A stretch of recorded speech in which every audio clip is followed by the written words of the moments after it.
everyone, this is your grade 6 history lesson 5 Kingdoms, Kings and an Early Republic video 2. The next topic is changes in agriculture. So here there were two major changes. One was that the growing use of iron plowshares. This means that heavy clayey soil could be turned over better than with a wooden plowshare so that more grain could be produced. Second one, people begin transplanting paddy. This means that instead of scattering seeds on the ground from which plants would sprout, saplings were grown and then planted in the fields. This led to increased production of crops as many more plants survived. However, it was back-breaking work. Generally, slave men and women and landless agricultural laborers had to do this work. So these were the two major changes in agriculture around that time. Okay.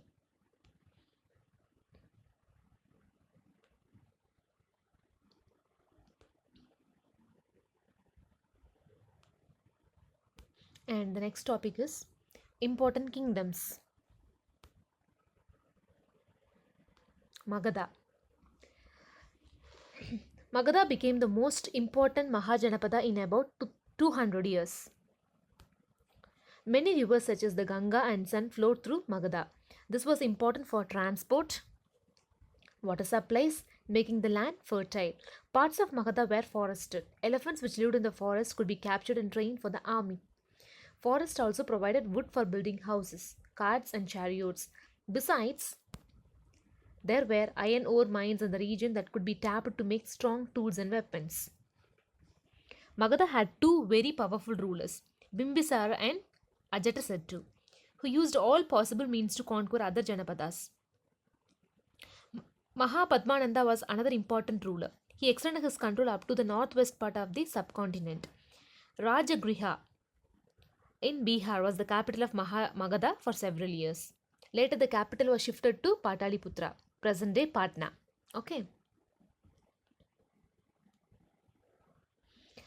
More than 2300 years ago, a ruler named Alexander, who lived in Macedonia in Europe, wanted to become a world conqueror. Of course, he didn't conquer the world, but did conquer parts of Egypt and West Asia, and came to the Indian subcontinent, reaching up to the banks of Beas. When he wanted to march further eastwards, his soldiers refused. They were scared as they had heard that the rulers of India had vast armies of foot soldiers, chariots and elephants.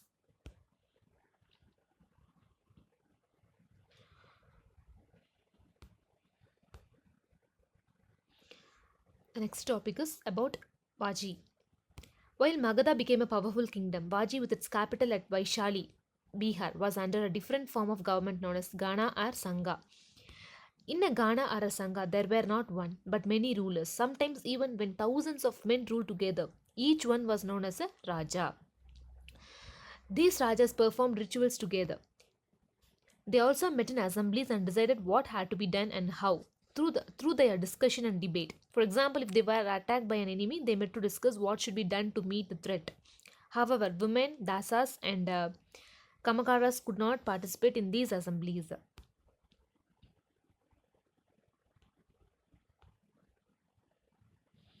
Both the Buddha and Mahavira belong to the Ganas and Sanghas. Some of the most vivid description of life in the Sanghas can be found in Buddhist books.